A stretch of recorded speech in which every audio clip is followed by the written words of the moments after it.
Na semana passada, eu não fiz nenhuma gravação aqui nestes nossos vídeos do projeto, porque estive muito ocupado fazendo outras gravações e que naturalmente também chegaram aos olhos e aos ouvidos daqueles que acompanham o projeto e daqueles que acompanham estes vídeos de suporte. Só para sublinhar alguns, eu estive na Globo News, eu estive num debate chamado Batata Quente, que é de um grupo de mídia brasileiro espalhado pelo mundo afora. Estive num debate em Cabo Verde, organizado pelo meu amigo e colega Eugênio Inocêncio, e tive até em debates de alunos, lives como uma amiga brasileira que mora na Espanha e que está trabalhando também num projeto e que faz algumas lives através do Instagram. Então, por essa razão, não tive nem tempo e achei que estava me dispersando muito, falando então em várias lives, e não seria necessário nós entrarmos nessa nossa aqui.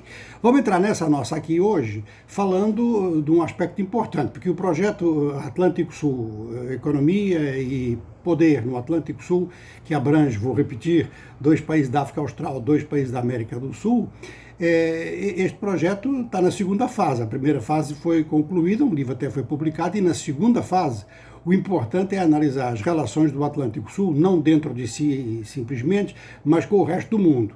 E com esta guerra, já a pandemia, nos últimos 2 anos, nos tinha alterado, digamos, as bases de trabalho previstas. E agora também ficam alteradas, ou seja, que agora vamos ter que falar mesmo dos efeitos dessa guerra no leste europeu, aqui na bacia do Atlântico Sul, para as 2 margens. É um fato importante isso, porque isto confirma uma teoria que existe entre alguns militares, de que nenhum plano de batalha fica intacto mal tenha contato com o inimigo. Quer dizer, o contato com o inimigo altera o plano e obriga a adaptações. A gente fará isso aqui, vamos fazendo e vamos acompanhando, e hoje vamos falar de aspectos de guerra econômica, que é um tema que, bom, já sabíamos que tínhamos que trabalhar muito no Atlântico Sul. A história do Atlântico Sul é uma história de guerra econômica constante.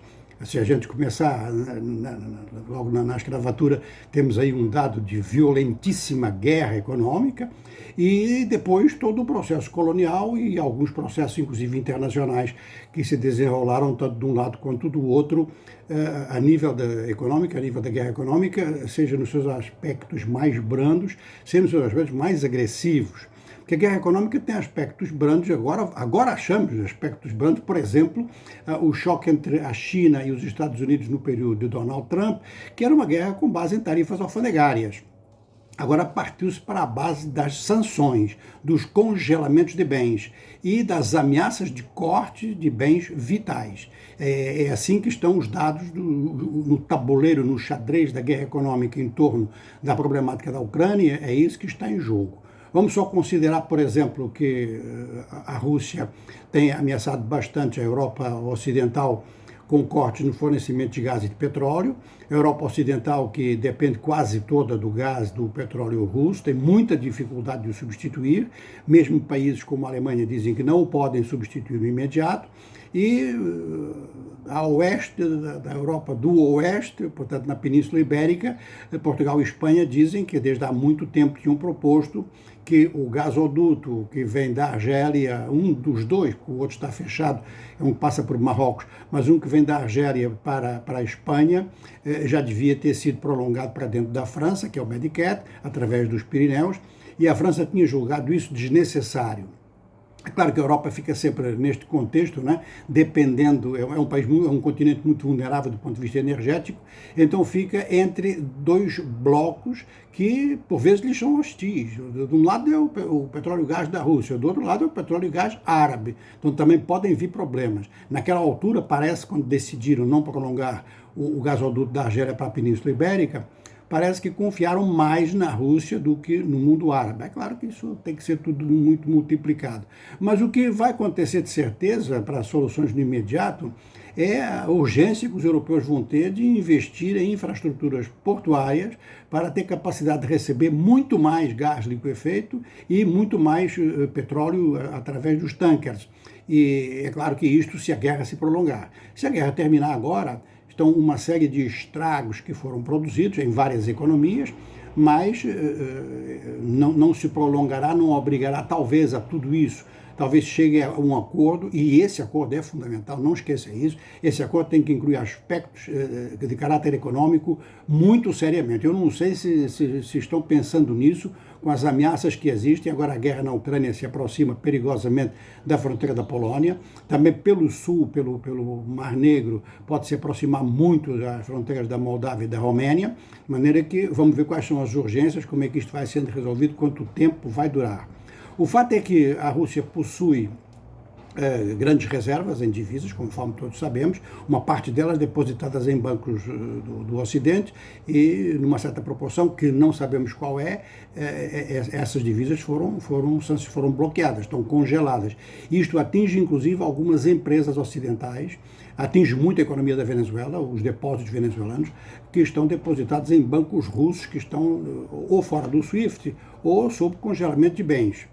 Agora, acrescentando aos fatos que já sabíamos, quer dizer, os grandes boicotes norte-americanos com os congelamentos, com cortes em determinadas trocas, ultimamente não, foi mesmo durante o final de semana, um pouquinho antes do final de semana, foram acrescentados mais 3 pontos pelos norte-americanos, 2 são de luxo e muito pontuais, que é o boicote, portanto, à vodka e ao caviar, mas ao corte, então, aos diamantes da Rússia. Isto pesa muito no mercado diamantífero e é muito importante para países da África Austral, que são grandes produtores de diamantes, países da África Austral que fazem parte aqui do nosso projeto. Bom, é assim, a guerra é um ato de força destinado a obrigar o adversário a fazer a nossa vontade.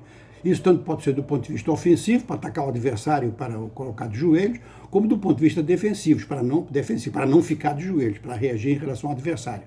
Ato de força para obrigar o adversário a respeitar nossa vontade, a seguir nossa vontade. Na guerra econômica é a mesma coisa. E então, esta guerra econômica, nós estamos sentindo diversos efeitos dela, inclusive aqui na América do Sul, vou mesmo começar por isso. Até aqui os efeitos podem ser vantajosos. Por exemplo, esta ida de uma delegação oficial norte-americana a Caracas para conversar com o Manuel Maduro pode não somente reintroduzir o petróleo venezuelano em maiores quantidades no mercado mundial. A Venezuela pode ir até 1 milhão de barris por dia, estaria exportando nesse momento qualquer coisa como 110 mil apenas. No curto prazo poderia subir a 400 mil, 500 mil, mas tudo isso é uma soma de adições nas contas que o Ocidente está fazendo para reduzir então o impacto do petróleo russo.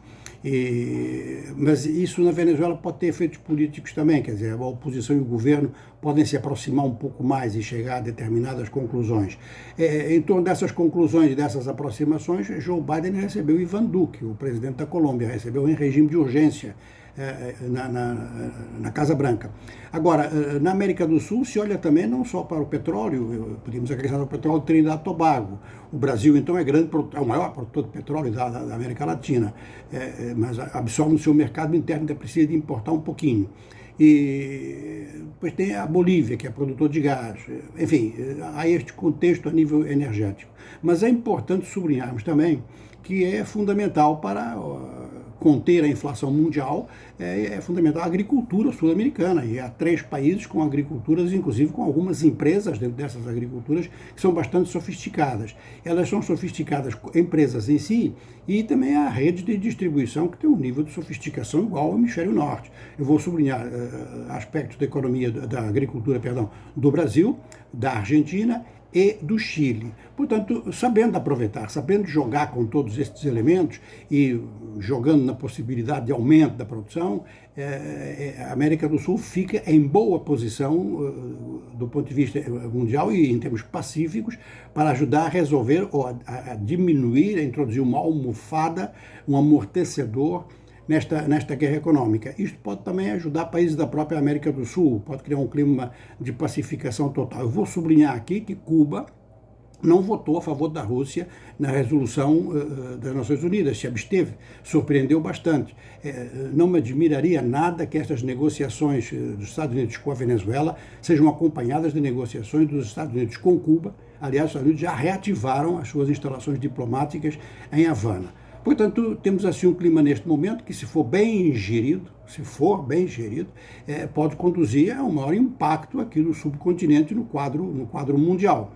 Agora, a nível africano, o que nós estamos notando neste momento é que a África está jogando muito no seu potencial energético. A agricultura africana, tirando basicamente da África do Sul, um pouco de Marrocos e Argélia, é uma agricultura muito fraca. Essa é uma das grandes fragilidades da África. Isso não tem nem explicação, é mesmo consequência de má política. Como é que a África deixou perder sua agricultura? Então há países que têm dispositivos agrícolas que absorvem eles internamente e ainda por cima têm que importar. E há outros que importam totalmente bens de consumo imediato, bens voltados para a procura final. E nesse caso estão importando inflação junto. A inflação nos Estados Unidos, no mês passado, estava a 7,9%. A economia americana, neste momento, é uma economia bipolar, digamos assim. Conseguiu criar 670 mil empregos em fevereiro, mas não consegue controlar a inflação. Está com ela a 7,9%. A Reserva Federal vai fazer subir a taxa de juros, isso não vai ter efeito imediato. E tudo nesta guerra se resolve no imediato. Aliás, em economia as coisas é assim. Se não dão resultado no curto prazo, ninguém acredita. Mas esse 7,9% dos Estados Unidos corresponde a uma inflação na zona euro, sobretudo na Alemanha, que é o carro-chefe na Europa, a 5%. Há países com menos, Portugal estaria com 3%, a França também com 3%. Mas, de qualquer maneira, quer dizer, é um contexto que se prolonga muito. Nos países de baixos salários, isto é muito mais grave. No Brasil, 10%, para países de salário baixo, é terrível. Para países da África Austral, onde os salários são ainda mais baixos, onde a taxa de desemprego é ainda mais alta, 27% na África do Sul, uma inflação como a da África do Sul, que está em torno de 7%, 8%, é devastador. No final do ano, o poder de compra foi quase todo ele anulado. Então, o aspecto agrícola é capital. É claro que o aspecto energético tem relação com o agrícola, tem relação com tudo. De forma que estamos assim neste contexto, e neste contexto todo, o Banco Central da Rússia publicou um documento que foi reproduzido mundialmente pela agência Reuters, em que um painel de economistas produziu algumas previsões para a economia da Rússia este ano, se as coisas continuam como estão. Então seria uma taxa de inflação de 20%, está em 10%, seria 20% até final do ano, e uma recessão de 8%.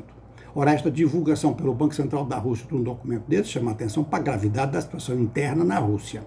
E, em segundo lugar, e também isto é importante, a Rússia tem que continuar revidando em termos econômicos. E pode arriscar até mesmo que parar a sua exportação de gás. E se para, ela perde dinheiro com isso, sobretudo tendo uma parte das suas reservas na mão dos seus adversários. E a Rússia também está proibindo, nesse momento, exportação de madeira e exportação de fertilizantes. Ora, proibir a exportação de fertilizantes tem impacto mundial também muito sério. Se olha pouco, mas no Brasil, por exemplo, é fundamental. O Brasil tem déficit de fertilizantes. Outros países também têm. De forma que a publicação desses dados pelo Banco Central da Rússia, eles revelam uma vontade de informar o mercado. E isso é uma atitude correta de qualquer banco central. Quer dizer, não há secretismo nessas coisas, porque desorienta, então, o mercado. Em segundo lugar, das duas uma, ou o Banco Central da Rússia quer avisar o Kremlin que as coisas estão ruins do ponto de vista econômico, ou então tem informação privilegiada e está preparada para isso, para essa situação. Daqui a pouco pode sair com um documento dizendo o que é que vai fazer nesses termos. De maneira que estamos assim num contexto em que, naturalmente, a evolução da guerra econômica vai depender da guerra militar. Essa guerra militar está durando até um pouquinho mais tempo do que muita gente pensava. Não era só a Rússia que supunha que ia resolver o problema militarmente, derrotando a Ucrânia em poucos dias. O Ocidente também supunha isso. E agora estamos numa fase em que esta semana vai ser crucial para ver o desenvolvimento da guerra e mais desenvolvimentos, então, dos grandes indicadores econômicos. Nós aqui no Atlântico Sul continuamos com estas duas perspectivas. Os lados positivos para aqui, para a nossa sub-região, em termos de funcionar como amortecedor, pelo menos parcialmente, sobre os efeitos econômicos desta guerra, e, por outro lado, naturalmente, desejando que esta guerra não se alastre, essa guerra não se estenda, porque sempre que se estende, aqui, de alguma maneira, quanto mais não seja para a navegação, o Atlântico Sul é atingido. Bom, olha, quanto ao texto de hoje é esse, eu vou só fazer aqui uma passagem rápida, então, aqui pelos livros, vamos lá olhando, vamos lá olhando, vamos lá olhando, assim mesmo tudo muito improvisado. Eu vou começar aqui por alguns livros que são livros de consulta de base, como veem, com autores importantes. Depois temos aqui um livro que eu já acabei de ler, que é O Ano da Cólera, sobre protestos na América do Sul. Tem aqui um livro, eu não sei se já tinha mostrado, um livro que é portanto, a primeira parte deste nosso projeto, já está aqui prontinho, já foi publicado faz 2 meses. E então vamos saindo. Aqui temos o Pirata, provavelmente do Caribe. Ali do lado está realmente uma referência num livro, num caderninho que se refere a um local realmente muito, muito significativo no centro histórico de Salvador, portanto, do lado sul-americano, do lado brasileiro do Atlântico Sul. A gente desce aqui um pouquinho e encontramos então uma referência do lado africano, que é a referência à Ilha do Príncipe, no Golfo da Guiné. Aqui nós temos então um mapa mais ou menos aproximado do Atlântico Sul, vemos aqui embaixo, certo? E nós vamos concluir com o que uns chamam de Baobá, outros chamam de Imbondeiro. Essa foi uma fotografia que eu tirei já faz alguns anos na fronteira de Angola com Namíbia.